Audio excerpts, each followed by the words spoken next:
ଦଶନ୍ଧି ଦଶନ୍ଧି ଧରି ସ୍ୱାଧୀନ ଭାରତରେ ଯଦି ଜଣେ ସାଧାରଣ ନାଗରିକ କୌଣସି ସାଧାରଣ ମଙ୍ଗଳବାର ଦିନ ନିଜ ଘର ଉପରେ କିମ୍ବା ନିଜ ଗାଡ଼ିରେ ଜାତୀୟ ପତାକା ଉଡ଼ାଉଥିଲେ ମାନେ ସେ ବେଆଇନ କାମ କରୁଛନ୍ତି ବୋଲି ଧରାଯାଉଥିଲା।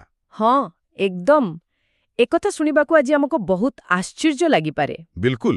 ଆମ ନିଜ ଦେଶର ପ୍ରତୀକ ଉପରେ ଆମର ନିଜସ୍ୱ ଅଧିକାର ଆରମ୍ଭରୁ ନଥିଲା। ତେବେ ଆଜି ହେଉଛି 20 ମାର୍ଚ୍ଚ 2026। ଆଉ ଆମ ଶ୍ରୋତାମାନଙ୍କ ପାଇଁ ଆଜିର ଏହି ଗଭୀର ଆଲୋଚନାକୁ ଅନେକ ଅନେକ ସ୍ୱାଗତ। ଧନ୍ୟବାଦ।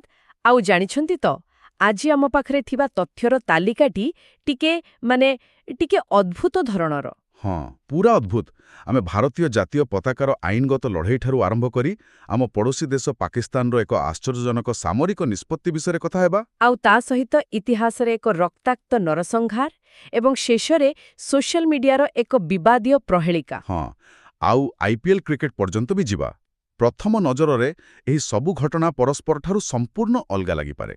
କିନ୍ତୁ ଆଜି ଆମର ଲକ୍ଷ୍ୟ ହେଉଛି ଆମ ଶ୍ରୋତାମାନଙ୍କ ପାଇଁ ଏହି ଘଟଣାଗୁଡ଼ିକୁ ଯୋଡ଼ି ଏକ ନିର୍ଦ୍ଦିଷ୍ଟ ଦିଗ ଖୋଜିବା। ମାନେ କିପରି ମାନବ ସମାଜ ଗୋଟିଏ ପଟେ ନିଜର ସଂସ୍କୃତି ଓ ମୂଲ୍ୟବୋଧକୁ ଗଢ଼ି ତୋଳେ ଆଉ ଅନ୍ୟପଟେ ନିଜେ ହିଁ ତାକୁ ନଷ୍ଟ କରିବାର ପ୍ରୟାସ କରେ, ସେଇଟା ହିଁ ଆମେ ଆଲୋଚନା କରିବା। ସତରେ ଆପଣ ଏଇ ଯେଉଁ ବିରୋଧାଭାସ ବା ପାରାଡକ୍ସର କଥା ଉଠାଇଲେ, ତାହା ହିଁ ବର୍ତ୍ତମାନ ସମୟର ସବୁଠାରୁ ବଡ଼ ସତ୍ୟ। ଆମେ ଏକା ସାଙ୍ଗରେ ଗଭୀର ଦେଶପ୍ରେମ ଏବଂ ଅତ୍ୟନ୍ତ ସାଧାରଣ ଡିଜିଟାଲ ବିବାଦ ମଧ୍ୟରେ ବଞ୍ଚୁଛୁ। ଠିକ୍ କଥା। ଆଉ ଯେତେବେଳେ ଆମେ ତଥ୍ୟଗୁଡ଼ିକୁ ଗଭୀର ଭାବେ ଅନୁଧ୍ୟାନ କରୁ, ଆମେ ଦେଖିବା ଯେ ରାଷ୍ଟ୍ରୀୟ ପ୍ରତୀକ ହେଉ କିମ୍ବା ସାଂସ୍କୃତିକ ପର୍ବପର୍ବାଣୀ, ଏଗୁଡ଼ିକ କେବଳ କ୍ୟାଲେଣ୍ଡରର ତାରିଖ କିମ୍ବା ନିର୍ଜୀବ ବସ୍ତୁ ନୁହନ୍ତି। ଆଚ୍ଛା, ତେବେ ସେଗୁଡ଼ିକ ପ୍ରକୃତରେ କ'ଣ? ସେଗୁଡ଼ିକ ହେଉଛି କ୍ଷମତା, ଅଧିକାର ଏବଂ ସାମାଜିକ ମନସ୍ତତ୍ୱର ଏକ ଜୀବନ୍ତ ପ୍ରତିଫଳନ। ଠିକ୍ ଅଛି, ଆସନ୍ତୁ ଏହାକୁ ଟିକେ ଖୋଲି ବିଶ୍ଳେଷଣ କରିବା। ପ୍ରଥମେ ସେହି ପତାକା କଥାକୁ ଫେରିବା। ମୋ ପାଖରେ TM କୃଷ୍ଣାଙ୍କର ଏକ ବହୁତ ଚମତ୍କାର ପୁସ୍ତକ ଅଛି। ଆଚ୍ଛା, କେଉଁ ବହିଟି? ବହିଟି ହେଉଛି we the people of India decoding a nation's symbols. ସେଥିରେ ସେ ବର୍ଣ୍ଣନା କରିଛନ୍ତି ଯେ ସ୍ୱାଧୀନତା ସଂଗ୍ରାମ ସମୟରେ ମୌଲାନା ଅବୁଲ କଲାମ ଆଜାଦ ଏବଂ ବମ୍ବେରେ ଅରୁଣା ଆସଫ୍ ଅଲିଙ୍କ ଭଳି ନେତାମାନେ ବ୍ରିଟିଶ ସରକାରଙ୍କ ବିରୋଧରେ ବିଦ୍ରୋହ ସ୍ୱରୂପ ତିରଙ୍ଗା ଉତ୍ତୋଳନ କରିଥିଲେ। ହଁ, ସେତେବେଳେ ପତାକା ଉଡ଼ାଇବା ଥିଲା ସାଧାରଣ ଲୋକଙ୍କ ବିଦ୍ରୋହର ଏକ ମୁଖ୍ୟ ମାଧ୍ୟମ। ବିଲକୁଲ। କିନ୍ତୁ ଆଶ୍ଚର୍ଯ୍ୟର କଥା ହେଉଛି, ଭାରତ ସ୍ୱାଧୀନ ହେବା ପରେ ସେହି ସମାନ ତିରଙ୍ଗାକୁ ସାଧାରଣ ଲୋକଙ୍କଠାରୁ ଦୂରେଇ ରଖାଗଲା। ମାନେ କେବଳ ସରକାରୀ କୋଠା ଏବଂ ନିର୍ଦ୍ଦିଷ୍ଟ ଜାତୀୟ ଦିବସର ହିଁ ଏହାକୁ ଉଡ଼ାଇବାର ନିୟମ ରହିଲା। ହଁ, ମୋ ମନର ପ୍ରଶ୍ନ ଉଠୁଛି, ଯେଉଁ ପତାକା ଆମକୁ ସ୍ୱାଧୀନତା ଆଣିଦେଲା, ସରକାର ତାକୁ ନିଜର ଏକଛାଟିଆ ଅଧିକାର କରି କାହିଁକି ରଖିଲେ? ଦେଖନ୍ତୁ, ଏହାର କାରଣ ହେଉଛି ରାଷ୍ଟ୍ରର କ୍ଷମତା ପ୍ରଦର୍ଶନର ମେକାନିଜମ ବା କୌଶଳ। ଆଚ୍ଛା, ଟିକେ ବୁଝାଇ କହିବେ କି? ଯେକୌଣସି ନୂଆ ସ୍ୱାଧୀନ ରାଷ୍ଟ୍ର ନିଜର ସାର୍ବଭୌମତ୍ୱ ଏବଂ କ୍ଷମତାକୁ ପ୍ରତିଷ୍ଠା କରିବାକୁ ଚାହେଁ। ପତାକା ହେଉଛି ସର୍ବୋଚ୍ଚ କ୍ଷମତାର ପ୍ରତୀକ। ତେଣୁ ସରକାରଙ୍କ ଯୁକ୍ତି ଥିଲା ଯେ ଯଦି ସମସ୍ତଙ୍କୁ ଯେକୌଣସି ସମୟରେ ପତାକା ଉଡ଼ାଇବାର ଅନୁମତି ଦିଆଯାଏ, ତାହେଲେ ବୋଧହୁଏ ଏହାର ମର୍ଯ୍ୟାଦା କ୍ଷୁଣ୍ଣ ହେବାର ଆଶଙ୍କା ରହିବ। ଏକଦମ ଠିକ୍ ଧରିଛନ୍ତି। ସେମାନେ ଦେଶପ୍ରେମର ଏହି ସର୍ବୋଚ୍ଚ ପ୍ରତୀକ ଉପରେ ନିଜର ନିୟନ୍ତ୍ରଣ ରଖିବାକୁ ଚାହୁଁଥିଲେ, ଯାହାଦ୍ୱାରା ଲୋକମାନେ ରାଷ୍ଟ୍ରର କର୍ତ୍ତୃତ୍ୱକୁ ମାନିବେ। ଜାଣିଛନ୍ତି ତ, ଏହା ଏକ ପ୍ରକାର ମନୋବୈଜ୍ଞାନିକ ନିୟନ୍ତ୍ରଣ ଥିଲା। ବାପ୍ରେ! ଏବଂ ଏହି ନିୟନ୍ତ୍ରଣକୁ ଭାଙ୍ଗିବା ପାଇଁ ଆମକୁ 2004 ମସିହା ପର୍ଯ୍ୟନ୍ତ ଅପେକ୍ଷା କରିବାକୁ ପଡ଼ିଲା। ହଁ, ସେ ୟୁନିୟନ ଅଫ୍ ଇଣ୍ଡିଆ ବନାମ ନବୀନ ଜିନ୍ଦଲ ମାମଲା। ସେଠି ସୁପ୍ରିମକୋର୍ଟ ଶେଷରେ ରାୟ ଦେଲେ ଯେ ସମ୍ମାନ ଏବଂ ଗାରିମାର ସହ ଜାତୀୟ ପତାକା ଉଡ଼ାଇବା ପ୍ରତ୍ୟେକ ଭାରତୀୟ ନାଗରିକର ଏକ ମୌଳିକ ଅଧିକାର। ମାନେ ଅଭିବ୍ୟକ୍ତିର ସ୍ୱାଧୀନତା ଅଧୀନରେ ଏହା ଆସିଲା। କିନ୍ତୁ ଅଧିକାର ମିଳିଗଲା ମାନେ ଯେ ଆମେ ଯାହା ଇଚ୍ଛା ତାହା କରିପାରିବା, ସେମିତି ବି ନୁହେଁ। ନା, ବିଲକୁଲ ନୁହେଁ। ମୁଁ ଏହାକୁ ଏମିତି ଦେଖୁଛି ଯେ ନିଜ ଦେଶର ପତାକା ଉଡ଼ାଇବାର ଅଧିକାର ପାଇବା ହେଉଛି ଠିକ୍ ନିଜ ଘରର ଚାବି ପାଇବା ଭଳି। ଆରେ ବାଃ, ବଢ଼ିଆ ଉଦାହରଣଟିଏ ଦେଲେ। ହଁ, ଘରର ମାଲିକାଣା ଆମର। ଆମେ ଯେତେବେଳେ ଚାହିଁବା ଦ୍ୱାର ଖୋଲିପାରିବା। କିନ୍ତୁ ସେହି ଘରକୁ ସଫାସୁତୁରା ରଖିବା, ତାର ସୁରକ୍ଷା କରିବା ମଧ୍ୟ ସମ୍ପୂର୍ଣ୍ଣ ଆମରି ହିଁ ଦାୟିତ୍ୱ। ଏହି ଉପମାଟି ଏଠାରେ ସମ୍ପୂର୍ଣ୍ଣ ପ୍ରଯୁଜ୍ୟ। ସୁପ୍ରିମକୋର୍ଟ ଅଧିକାର ଦେବା ସହିତ ଦାୟିତ୍ୱର ସୀମାରେଖା ମଧ୍ୟ ଟାଣିଦେଲେ। ଫ୍ଲାଗ କୋଡ୍ ଅଫ୍ ଇଣ୍ଡିଆ 2002 ଏବଂ ବିଶେଷ କରି ଆଉ ଗୋଟେ ଆଇନ ବି ଥିଲା ନା? ହଁ, ଜାତୀୟ ସମ୍ମାନ ପ୍ରତି ଅପମାନ ନିବାରଣ ଆଇନ 1971। ଏହାର କଠୋର ନିୟମାବଳୀ ବର୍ତ୍ତମାନ ସାଧାରଣ ନାଗରିକଙ୍କ ପାଇଁ ମଧ୍ୟ ଲାଗୁ ହେଲା। ପତାକାକୁ ଜାଳିବା, ମାଟିରେ ଘୋଷାଡ଼ିବା କିମ୍ବା ପୋଷାକରେ ଅସମ୍ମାନଜନକ ଭାବେ ଲଗାଇବା ଏସବୁ ଆଇନଗତ ଦଣ୍ଡନୀୟ ଅପରାଧ ବୋଲି ଧରାଗଲା। ବିଲକୁଲ, କାରଣ ଏହି ପ୍ରତୀକ ପଛରେ ଲକ୍ଷ ଲକ୍ଷ ସୈନିକ ଏବଂ ସ୍ୱାଧୀନତା ସଂଗ୍ରାମୀଙ୍କ ବଳିଦାନ ରହିଛି। ଆଉ ଯଦି ଆମେ ବଳିଦାନ ଏବଂ ସମ୍ମାନର କଥା କହୁଛୁ, ଆମ ଉତ୍ସଗୁଡ଼ିକରେ ଆଉ ଏକ ସୁନ୍ଦର ଖବର ରହିଛି। କ'ଣ ସେ ଖବରଟି? ବ୍ୟାଙ୍କ ଅଫ୍ ବରୋଡା ତାଙ୍କର କର୍ପୋରେଟ୍ ସାମାଜିକ ଦାୟିତ୍ୱବୋଧ ବା CSR ପାଣ୍ଠିରୁ ଆର୍ମଡ୍ ଫୋର୍ସେସ୍ ଫ୍ଲାଗ ଡେ ଫଣ୍ଡକୁ 2 କୋଟି ଟଙ୍କା ପ୍ରଦାନ କରିଛନ୍ତି। ଆରେ ବାଃ! ଏହି ଅର୍ଥ କେଉଁଠି ଖର୍ଚ୍ଚ ହେବ? ଏହି ଅର୍ଥରେ 834 ଜଣ ଶହୀଦ ଓ ପୂର୍ବତନ ସୈନିକଙ୍କର ପିଲାମାନଙ୍କର ଶିକ୍ଷା ଖର୍ଚ୍ଚ ବହନ କରାଯିବ। ସତରେ ଏହା ଏକ ମହତ୍ କାମ। ଏହା ଦର୍ଶାଉଛି ଯେ ସରକାରୀ ବ୍ୟବସ୍ଥା ବାହାରେ ମଧ୍ୟ ଜାତୀୟ କର୍ତ୍ତବ୍ୟକୁ ପାଳନ କରିବାର ଏକ ସାମାଜିକ ପ୍ରଣାଳୀ ଆମ ଦେଶରେ ବେଶ୍ ଭଲ ଭାବେ କାର୍ଯ୍ୟ କରୁଛି। ଏକଦମ ସତ କଥା। ତେବେ ସେହି ସାମାଜିକ ପ୍ରଣାଳୀ ଏବଂ ଜାତୀୟ ନିରାପତ୍ତା କଥା ଯେତେବେଳେ ଉଠିଛି, ମୋତେ ଗୋଟିଏ କଥା ସତରେ ବହୁତ ଦ୍ୱନ୍ଦ୍ୱରେ ପକାଉଛି, ବୁଝିଲେ? ଆଚ୍ଛା, କେଉଁ କଥାଟା? ଯେତେବେଳେ ଆମେ ସୀମା ଆରପାରିର ଖବର ଉପରେ ନଜର ପକାଉଛୁ, ବିଶେଷ କରି ପାକିସ୍ତାନର, ମୋ ମୁଣ୍ଡକୁ କିଛି ପଶୁନାହିଁ ଆଜ୍ଞା। କାହିଁକି? କ'ଣ ହେଲା ସେଠି? ଦେଖନ୍ତୁ, ଗୋଟିଏ ପଟେ ଆମ ପାଖରେ ରିପୋର୍ଟ ଅଛି ଯେ ମଧ୍ୟପ୍ରାଚ୍ୟରେ ଯୁଦ୍ଧ କାରଣରୁ ପାକିସ୍ତାନରେ ଭୟଙ୍କର ତୈଳ ସଙ୍କଟ ଦେଖାଦେଇଛି। ସ୍ଥିତି ଏମିତି ଯେ ସେମାନେ ଆସନ୍ତା ମାର୍ଚ୍ଚ 23 ତାରିଖରେ ହେବାକୁ ଥିବା ସେମାନଙ୍କର ସବୁଠାରୁ ବଡ଼ ଉତ୍ସବ ସାଧାରଣତନ୍ତ୍ର ଦିବସ ବା ରିପବ୍ଲିକ୍ ଡେ ପ୍ୟାରେଡ୍କୁ ବାତିଲ କରିଦେଇଛନ୍ତି। ବାତିଲ କରିଦେଲେ? ଖାଲି ଇନ୍ଧନ ନାହିଁ ବୋଲି? ହଁ, ତେଲ ବଞ୍ଚାଇବା ପାଇଁ ସରକାରୀ କର୍ମଚାରୀଙ୍କୁ ସପ୍ତାହକୁ 4 ଦିନ ୱାର୍କ ଫ୍ରମ୍ ହୋମ୍ କରିବାକୁ ମଧ୍ୟ କୁହାଯାଇଛି। ଅଥଚ ଠିକ୍ ସେହି ସମୟରେ ଆଉ ଏକ ଖବର ଆସୁଛି। କି ଖବର? ପାକିସ୍ତାନ ଆଫଗାନିସ୍ତାନର କାବୁଲରେ ଥିବା ଏକ ଡ୍ରଗ୍ ନିଶା ନିବାରଣ ଡାକ୍ତରଖାନା ଉପରେ ଏୟାର ଷ୍ଟ୍ରାଇକ୍ ବା ଯୁଦ୍ଧ ବିମାନ ମାଧ୍ୟମରେ ଆକ୍ରମଣ କରିଛି, ଯେଉଁଥିରେ ଅନେକ ଲୋକ ନିହତ ହୋଇଛନ୍ତି ବୋଲି ଆଫଗାନିସ୍ତାନ ଅଭିଯୋଗ ଆଣିଛି। ଆରେ ବାପ୍ରେ! ମୋ ପ୍ରଶ୍ନ ହେଉଛି, ଯଦି ଆପଣଙ୍କ ପାଖରେ ସରକାରୀ ଅଫିସରେ ଲାଇଟ୍ ଜାଳିବାକୁ ବା ପରେଡ୍ କରିବାକୁ ପେଟ୍ରୋଲ ନାହିଁ, ତେବେ ଆପଣ ଅନ୍ୟ ଦେଶ ଉପରେ ବୋମା ପକାଇବାକୁ ଯୁଦ୍ଧ ବିମାନରେ କେଉଁଠୁ ଇନ୍ଧନ ଭରୁଛନ୍ତି? ଏଭଳି ପରସ୍ପର ବିରୋଧୀ ପରିସ୍ଥିତି କିପରି ସମ୍ଭବ? ମୁଁ ବୁଝିପାରୁଛି ଆପଣଙ୍କ ଦ୍ୱନ୍ଦ୍ୱ। ଏହା ବାହାରକୁ ଦେଖିବାକୁ ଏକ ପରସ୍ପର ବିରୋଧୀ ପରିସ୍ଥିତି ଲାଗିପାରେ, କିନ୍ତୁ ଭୂରାଜନୀତି କିମ୍ବା ଜିଓପୋଲିଟିକ୍ସରେ ଏହାର ଏକ ବହୁତ ସ୍ପଷ୍ଟ କାରଣ ରହିଛି। କ'ଣ ସେହି କାରଣ? ରାଜନୀତି ବିଜ୍ଞାନରେ ଏହାକୁ ର୍ୟାଲି ଆରାଉଣ୍ଡ ଦ ଫ୍ଲାଗ ଇଫେକ୍ଟ କୁହାଯାଏ। ର୍ୟାଲି ଆରାଉଣ୍ଡ ଦ ଫ୍ଲାଗ ମାନେ ପତାକା ଚାରିପଟେ ଏକାଠି ହେବା? ଏକଦମ ଠିକ୍। ଯେତେବେଳେ କୌଣସି ଦେଶର ଅର୍ଥନୀତି ସମ୍ପୂର୍ଣ୍ଣ ଭୁଷୁଡ଼ି ପଡ଼େ, ଲୋକଙ୍କ ପାଖରେ ଖାଇବାକୁ ନଥାଏ, ଗ୍ୟାସ୍ ନଥାଏ, ସେତେବେଳେ ସରକାରଙ୍କ ବିରୋଧରେ ଆଭ୍ୟନ୍ତରୀଣ ବିଦ୍ରୋହ ହେବାର ଭୟ ସବୁଠାରୁ ଅଧିକ ଥାଏ। ଆଚ୍ଛା, ତେଣୁ ସେହି ବିଦ୍ରୋହକୁ ରୋକିବା ପାଇଁ ଲୋକଙ୍କ ଧ୍ୟାନ ହଟାଇବା ପାଇଁ ସରକାର ଜାଣିଶୁଣି ସୀମା ଆରପାରରେ ଏକ ବାହ୍ୟ ଶତ୍ରୁ ତିଆରି କରନ୍ତି ବା ସାମରିକ ଉତ୍ତେଜନା ସୃଷ୍ଟି କରନ୍ତି। ଜାଣିଛନ୍ତି ତ, ଲୋକଙ୍କୁ ଏକାଠି କରିବା ପାଇଁ ଏହା ଏକ ବହୁତ ପୁରୁଣା ମେକାନିଜମ। ବାପ୍ରେ, କି ଭୟଙ୍କର ରାଜନୀତି! ଏହା ସହିତ ଆମେ ଆଉ ଏକ ଦିଗ ମଧ୍ୟ ଦେଖିବା ଉଚିତ। ଯଦି ଆମେ ଏହାକୁ ବୃହତ୍ତର ଦୃଷ୍ଟିକୋଣରୁ ଦେଖିବା, ଏହି ଏୟାର ଷ୍ଟ୍ରାଇକ୍ ପରେ ସାଉଦି ଆରବ, କତାର ଏବଂ ତୁର୍କୀ ଭଳି ଦେଶର ବହୁତ ଚାପ ପଡ଼ିଲା। ହଁ, ମୁଁ ପଢ଼ିଥିଲି ଯେ ସେହି ଚାପରେ ପାକିସ୍ତାନ ଇଦ୍ ଉଲ୍ ଫିତର ପୂର୍ବରୁ ଆକ୍ରମଣ ଉପରେ ରୋକ ଲଗାଇଛି। ବିଲକୁଲ, ଏଠାରେ ଆନ୍ତର୍ଜାତିକ ଅର୍ଥନୈତିକ ଚାପ କିପରି ସାମରିକ ନିଷ୍ପତ୍ତିକୁ ନିୟନ୍ତ୍ରଣ କରେ ତାହା ସ୍ପଷ୍ଟ ଦେଖାଯାଉଛି। ମାନେ ଯେଉଁ ଦେଶମାନେ ଆପଣଙ୍କ ଆର୍ଥିକ ସହାୟତା ବା ବେଲ୍ ଆଉଟ୍ ଦେଉଛନ୍ତି, ସେମାନଙ୍କ କଥା ଆପଣଙ୍କୁ ମାନିବାକୁ ହିଁ ପଡ଼ିବ। ତେଣୁ ମୂଳତଃ ଅର୍ଥନୀତି ହିଁ ସବୁକିଛି ନିୟନ୍ତ୍ରଣ କରୁଛି। ତବେ ସାମରିକ ଲଢ଼େଇ ଏବଂ ଶାନ୍ତି ପ୍ରକ୍ରିୟାର ଏହି ଲୁଚକାଳି ଖେଳ କିଛି ନୂଆ ନୁହେଁ। ଇତିହାସରେ ଏହାର ଅନେକ ଉଦାହରଣ ଅଛି। ହଁ, ଯେମିତିକି ଆମେ ଇତିହାସର ଏକ ପୃଷ୍ଠା ଦେଖିଲେ ଜାଣିପାରିବା ଯେ 1972 ମସିହାରେ ଠିକ୍ ମାର୍ଚ୍ଚ 19 ତାରିଖ ବେଳକୁ ଭାରତର ପ୍ରଧାନମନ୍ତ୍ରୀ ଇନ୍ଦିରା ଗାନ୍ଧୀ ଏବଂ ବାଂଲାଦେଶର ଶେଖ୍ ମୁଜିବୁର ରହମାନ ଶାନ୍ତି ପ୍ରତିଷ୍ଠା ପାଇଁ ଏକ 2 ଦିନିଆ ଆଲୋଚନା କରିଥିଲେ। ଆଉ ଏକ ସାଧାରଣ ପରାମର୍ଶ ଚୁକ୍ତି ମଧ୍ୟ ସ୍ୱାକ୍ଷର କରିଥିଲେ। ହଁ, ମାନେ ଗୋଟିଏ ପଟେ ଯୁଦ୍ଧ, ଅନ୍ୟପଟେ ଶାନ୍ତିର ପ୍ରୟାସ ନିରନ୍ତର ଚାଲିଛି। କିନ୍ତୁ ଏଠାରେ ମୁଁ ଆମ ଆଲୋଚନାକୁ ଏକ ଅଲଗା ଦିଗକୁ ନେବାକୁ ଚାହୁଁଛି। ଆଚ୍ଛା, କେଉଁ ଦିଗକୁ? ଯେତେବେଳେ ଆମେ ରାଷ୍ଟ୍ର ରାଷ୍ଟ୍ର ମଧ୍ୟରେ ଏହିଭଳି ରକ୍ତାକ୍ତ ସଂଘର୍ଷ ଦେଖୁ, ଆମର ଇତିହାସ ଏମିତି ଅନେକ କଳା ଅଧ୍ୟାୟରେ ପରିପୂର୍ଣ୍ଣ ବୋଲି ମନେପଡ଼େ। କିନ୍ତୁ ଆଶ୍ଚର୍ଯ୍ୟର କଥା ହେଉଛି, ଏହି ଭୟଙ୍କର ହିଂସା ମଧ୍ୟରେ ବି ଆମର ସାଂସ୍କୃତିକ ଚେର କେମିତି ବଞ୍ଚି ରହେ? ନିଶ୍ଚିତ ଭାବେ। କିନ୍ତୁ ଆପଣ ଏଠି କେଉଁ ସାଂସ୍କୃତିକ ପ୍ରସଙ୍ଗକୁ ଇଙ୍ଗିତ କରୁଛନ୍ତି? ଆମ ତାଲିକାରେ ମାଇକେଲ ଏକ୍ସୱର୍ଦିଙ୍କ ପୁସ୍ତକ ଦ ସୋର୍ଡ ଅଫ୍ ପର୍ସିଆରୁ ଏକ ଲୋମଟାଙ୍କରା ବର୍ଣ୍ଣନା ଅଛି। ଆଜିକୁ ପ୍ରାୟ 287 ବର୍ଷ ପୂର୍ବେ, ମାନେ ମାର୍ଚ୍ଚ 22 ତାରିଖରେ, ପାରସ୍ୟ ଆକ୍ରମଣକାରୀ ନାଦିର ଶାହ ଦିଲ୍ଲୀରେ ପ୍ରବେଶ କରିଥିଲା।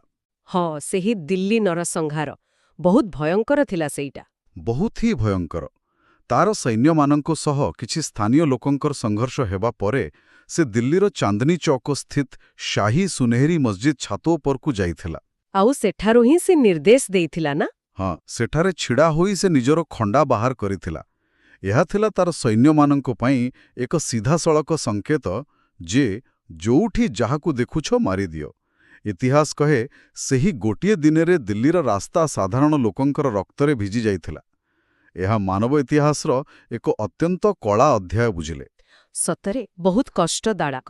କିନ୍ତୁ ଏଠାରେ ଯେଉଁ ବିରୋଧାଭାସ ବା ପାରାଡକ୍ସ ବିଷୟରେ ଆମେ ଆରମ୍ଭରୁ କଥା ହେଉଥିଲୁ, ତାହାର ଏକ ଜ୍ୱଳନ୍ତ ଉଦାହରଣ ଏଠାରେ ମଧ୍ୟ ଦେଖିବାକୁ ମିଳେ। କେମିତି? ପରବର୍ତ୍ତୀ ସମୟରେ ମହାନ କବି ମିର୍ଜା ଗାଲିବ ସେହି ସମାନ ପାର୍ସୀ ଭାଷା ବ୍ୟବହାର କରି ମାନବିକତା ଏବଂ ପ୍ରେମର ସର୍ବଶ୍ରେଷ୍ଠ କବିତା ରଚନା କରିଥିଲେ। ଆରେ ବାଃ, ଏଇଟା ତ ମୁଁ କେବେ ଭାବିନଥିଲି। ଗୋଟେ ଭାଷାରେ ହତ୍ୟାର ନିର୍ଦ୍ଦେଶ ଆଉ ସେହି ଭାଷାରେ ପ୍ରେମର କବିତା। ଏକଦମ। ଏହା ଆମକୁ ବୁଝାଇ ଦିଏ ଯେ ଭାଷା, ସଂସ୍କୃତି କିମ୍ବା ପରମ୍ପରା ନିଜେ କେବେ ହେଲେ ଅସ୍ତ୍ର ନୁହନ୍ତି। ମଣିଷ ତାକୁ କିପରି ବ୍ୟବହାର କରୁଛି ତାହା ହିଁ ଗୁରୁତ୍ୱପୂର୍ଣ୍ଣ। ଏକ ଯୁଦ୍ଧବିଧ୍ୱସ୍ତ ସମାଜ ନିଜକୁ ପୁଣି ଥରେ ଗଢ଼ିବା ପାଇଁ ସଂସ୍କୃତିକୁ ହିଁ ମାଧ୍ୟମ କରେ। ଏବଂ ସେହି ସାଂସ୍କୃତିକ ପୁନର୍ଜାଗରଣର ପ୍ରମାଣ ଆମେ ଆଜି ବି ଦେଖିବାକୁ ପାଉଛୁ। ହଁ, କେମିତି? ସେହି ଦିଲ୍ଲୀରେ ହିଁ ବର୍ତ୍ତମାନ ଫୁଲ ବାଲୋଁ କେ ସେର୍ ନାମକ ଏକ ଶତାବ୍ଦୀ ପୁରୁଣା ଉତ୍ସବ ପୁଣି ଥରେ ଆରମ୍ଭ ହୋଇଛି। ଗତବର୍ଷ ଏହା ହୋଇପାରିନଥିଲା। ଆଚ୍ଛା, ସେହି ଉତ୍ସବ ଯେଉଁଠି ହିନ୍ଦୁ ଏବଂ ମୁସଲମାନ ସମ୍ପ୍ରଦାୟର ଲୋକେ ଏକାଠି ମିଶି ପାଳନ କରନ୍ତି। ମାୟା ମନ୍ଦିରରେ ଫୁଲର ଚାଦର ଏବଂ ପଙ୍ଖା ଅର୍ପଣ କରନ୍ତି। ସତ୍ୟରେ ଏହା ଏକ ସୁନ୍ଦର ପରମ୍ପରା। କେବଳ ଦିଲ୍ଲୀ ନୁହେଁ, ବର୍ତ୍ତମାନ ଦେଶବ୍ୟାପୀ ପର୍ବପର୍ବାଣୀର ସମୟ ଚାଲିଛି। ଚୈତ୍ର ନବରାତ୍ରିର ପ୍ରଥମ ଦିନରେ ମା ଶୈଳପୁତ୍ରୀଙ୍କ ପୂଜା ହେଉଛି। ମହାରାଷ୍ଟ୍ରରେ ଗୁଡ଼ି ପଡ଼ୁଆ ପାଳନ କରାଯାଉଛି। ହଁ, ମୁଁ ସୋସିଆଲ ମିଡିଆରେ ଦେଖୁଥିଲି ଅଭିନେତ୍ରୀ ମିଥିଳା ପାଲକର ତାଙ୍କ ପରିବାରର ପାରମ୍ପରିକ ଖାଦ୍ୟ ଗୁଲପୋଲି ପ୍ରସ୍ତୁତ କରୁଛନ୍ତି। ଆଉ ସବୁଠାରୁ ବିଶେଷ କଥା ହେଉଛି ଆଜ୍ଞା, ଆଜି ମାର୍ଚ୍ଚ 20 ତାରିଖ, ଯାହାକି ଆମ ଓଡ଼ିଶାରେ ପଖାଳ ଦିବସ ଭାବେ ପାଳିତ ହେଉଛି। ଆରେ ହଁ, ପଖାଳ କଂସାର ମଜା ତ କିଛି ଅଲଗା। ଏହି ଯୋଉ ଗୁଲପୋଲି କିମ୍ବା ଆମ ଓଡ଼ିଶାର ପଖାଳ କଂସା, ଏଗୁଡ଼ିକ କେବଳ ଖାଦ୍ୟ ନୁହେଁ କିମ୍ବା ଏହି ପର୍ବଗୁଡ଼ିକ କେବଳ ଧାର୍ମିକ ଆଚାର ନୁହେଁ। ତେବେ ଏଗୁଡ଼ିକ ଆଉ କ'ଣ? ମନୋବିଜ୍ଞାନ ଦୃଷ୍ଟିରୁ ଦେଖିଲେ ଏଗୁଡ଼ିକ ହେଉଛି ଆମ ସମାଜର ମାନସିକ ଆଙ୍କର ବା ସାଇକୋଲୋଜିକାଲ ଆଙ୍କର। ମାନସିକ ଆଙ୍କର? ସେଟା କେମିତି? ଦେଖନ୍ତୁ, ଆମେ ଯେଉଁ ପୃଥିବୀରେ ବଞ୍ଚିଛୁ, ଯେଉଁଠି ଦେଶ ଦେଶ ମଧ୍ୟରେ ଅର୍ଥନୈତିକ ସଙ୍କଟ ଅଛି, ସୀମାରେ ଯୁଦ୍ଧ ଚାଲିଛି, ଏତେ ସବୁ ଅନିଶ୍ଚିତତା ଭିତରେ ଗୋଟିଏ ନିର୍ଦ୍ଦିଷ୍ଟ ଦିନରେ ପରିବାର ସହ ବସି ପଖାଳ ଖାଇବା କିମ୍ବା ଫୁଲର ଚାଦର ଚଢ଼ାଇବା ଏକ ସାମୂହିକ ଆଶ୍ୱାସନା ଦିଏ। ଆଚ୍ଛା, ମାନେ ଏହା ଅନୁଭବ କରାଏ ଯେ ସବୁକିଛି ନଷ୍ଟ ହୋଇନାହିଁ। ଜୀବନ ଏବେ ବି ସ୍ୱାଭାବିକ ଗତିରେ ଆଗକୁ ବଢ଼ୁଛି। ବିଲକୁଲ ଠିକ୍ କହିଲେ।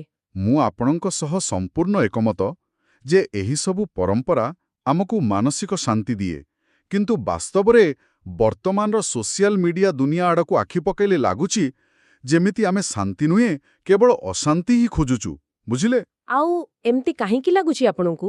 ନୂଆ କିଛି ବିବାଦ ଉଠିଛି କି? ଆରେ, ବର୍ତ୍ତମାନର ଗୋଟିଏ ଖବର ମୋତେ ବହୁତ ଆଶ୍ଚର୍ଯ୍ୟ କରିଛି। ଉତ୍ତରପ୍ରଦେଶରେ ସପ୍ତମ ଶ୍ରେଣୀର ଏକ ସଂସ୍କୃତ ପରୀକ୍ଷା ପ୍ରଶ୍ନପତ୍ରକୁ ନେଇ ଗୋଟିଏ ବଡ଼ ଜାତିଗତ ବିବାଦ ସୃଷ୍ଟି ହୋଇଯାଇଛି। ସପ୍ତମ ଶ୍ରେଣୀର ପ୍ରଶ୍ନପତ୍ରକୁ ନେଇ କ'ଣ ଥିଲା ସେଥିରେ? ପ୍ରଶ୍ନପତ୍ରରେ ଏକ ଛୋଟ ପହେଲି ବା ପ୍ରହେଲିକା ପଚରାଯାଇଥିଲା, ଯାହାର ଅର୍ଥ ଥିଲା ବିନା ପାଦରେ କିଏ ଦୂରକୁ ଯାଏ ଏବଂ ସେ ସାକ୍ଷର କିନ୍ତୁ ପଣ୍ଡିତ ନୁହେଁ। ଆଚ୍ଛା, ଏହାର ଉତ୍ତର ତ ବୋଧହୁଏ ପତ୍ର ବା ଚିଠି ହବ ନା? ଏହାର ସିଧାସଳଖ ଉତ୍ତର ହେଉଛି ଚିଠି। ସଂସ୍କୃତରେ ପଣ୍ଡିତ ଶବ୍ଦର ଅର୍ଥ ହେଉଛି ଜ୍ଞାନୀ ବା ବିଦ୍ୱାନ, କିନ୍ତୁ କିଛି ଲୋକ ଏହି ପଣ୍ଡିତ ଶବ୍ଦଟିକୁ ଏକ ନିର୍ଦ୍ଦିଷ୍ଟ ଜାତିର ସୂଚକ ବୋଲି ଧରିନେଲେ। ଆଉ ତାକୁ ନେଇ ବିବାଦ କରିଦେଲେ। ହଁ ଆଜ୍ଞା, ପୁରା ବଡ଼ ବିବାଦର ରୂପ ଦେଇଦେଲେ। ସେହିପରି ଆଉ ଏକ ଉଦାହରଣ ଦେଖନ୍ତୁ।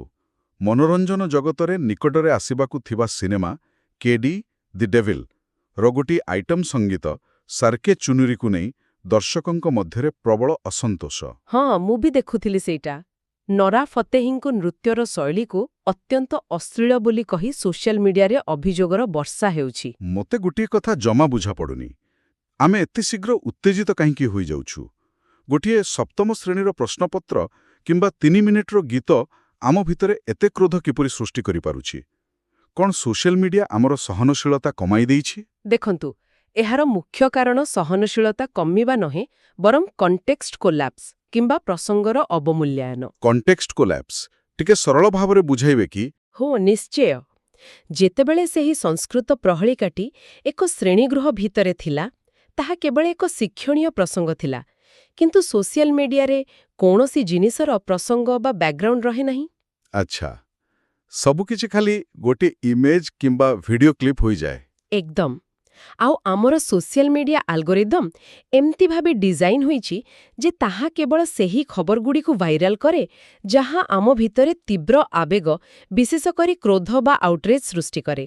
ମାନେ ଯେତେ କ୍ରୋଧ ସେତେ ଅଧିକ ଭାଇରାଲ। ବିଲକୁଲ। ଆମକୁ ତୁରନ୍ତ ନିଜର ମତ ରଖିବାର ମାନସିକ ଚାପ ରହୁଛି। ତେଣୁ ଲୋକମାନେ କଥାର ଗଭୀରତାକୁ ନ ଯାଇ କେବଳ ଗୋଟିଏ ଶବ୍ଦ ବା ଗୋଟିଏ ଦୃଶ୍ୟ ଦେଖି ତୁରନ୍ତ ପ୍ରତିକ୍ରିୟା ଦେଉଛନ୍ତି। ଏହା ଆମର ସହନଶୀଳତା କମାଉ ନାହିଁ, ବରଂ ଆମର ବିଶ୍ଳେଷଣ କରିବାର କ୍ଷମତାକୁ ସଙ୍କୁଚିତ କରିଦେଉଛି। ବାଃ, କି ସୁନ୍ଦର ବିଶ୍ଳେଷଣ! ତାହାହେଲେ ଆମେ ଏକ ପ୍ରକାର ମାନସିକ ଅସ୍ଥିରତା ବା ଇନଫର୍ମେସନ୍ ହ୍ୱିପ୍ଲାଶ ଭିତରେ ଗତି କରୁଛୁ। ଯଦି ମୁଁ ଏବେ ମୋର ଫୋନ୍ ଖୋଲି ନ୍ୟୁଜ୍ ଫିଡ୍ ସ୍କ୍ରୋଲ୍ କରେ, ତେବେ ଆମେ କେତେ ପ୍ରକାରର ବିପରୀତମୁଖୀ ଖବର ଏକା ସାଙ୍ଗରେ ଖାଉଛୁ ତାହା ଦେଖିଲେ ଆପଣଙ୍କ ମୁଣ୍ଡ ଘୁରାଇଦେବ, ଜାଣିଛନ୍ତି? ହଁ, ସେଇଟା ତ ସତ କଥା।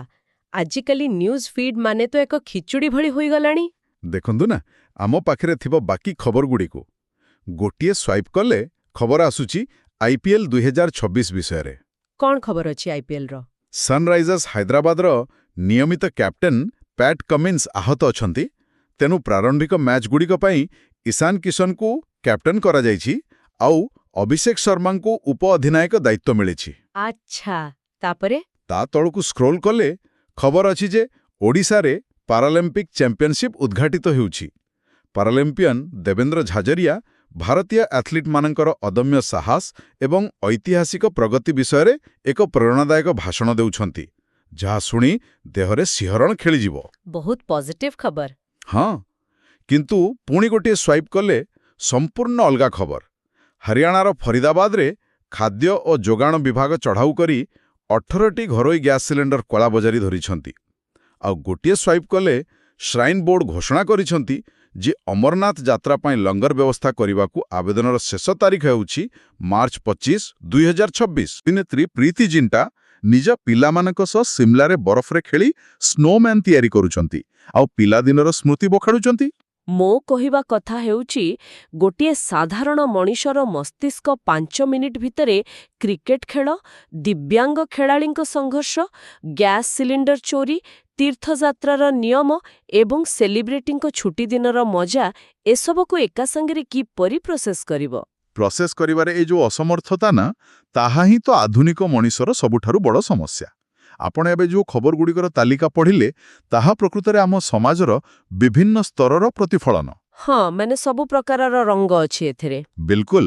ଖେଳ ଜଗତର ରୋମାଞ୍ଚଠାରୁ ଆରମ୍ଭ କରି କଳାବଜାରୀ ଭଳି ଅପରାଧ, ଧାର୍ମିକ ଯାତ୍ରାର ନିୟମ ଏବଂ ମନୋରଞ୍ଜନ, ଏସବୁ ଆମ ଦୈନନ୍ଦିନ ଜୀବନର ଅଂଶ। କିନ୍ତୁ ଅତୀତରେ ଆମେ ଏସବୁକୁ ଅଲଗା ଅଲଗା ସମୟରେ, ଅଲଗା ଅଲଗା ମାଧ୍ୟମରେ ଗ୍ରହଣ କରୁଥିଲୁ। ହଁ, ଖବରକାଗଜରେ ଗୋଟିଏ ପୃଷ୍ଠାରୁ ଆଉ ଗୋଟିଏ ପୃଷ୍ଠାକୁ ଗଲେ ଯାଇ ଟପିକ୍ ବଦଳୁଥିଲା। ଏକଦମ। ଏବେ ଡିଜିଟାଲ ସ୍ପେସ୍ ଏହି ସବୁକୁ ଗୋଟିଏ ସମତଳରେ ବା ଗୋଟିଏ ଫିଡ୍ରେ ଆଣି ଥୋଇ ଦେଇଛି। ଏହାଦ୍ୱାରା ହେଉଛି କ'ଣ? ଆମ ପାଇଁ ଗୋଟେ ପ୍ୟାରାଲମ୍ପିକ୍ ଖେଳାଳିର ସଂଘର୍ଷ ଏବଂ ଗୋଟିଏ ସ୍ନୋମ୍ୟାନ୍ ତିଆରି କରିବା ଭିତରେ ଗୁରୁତ୍ୱର କୌଣସି ଫରକ ଆଉ ରହୁନାହିଁ।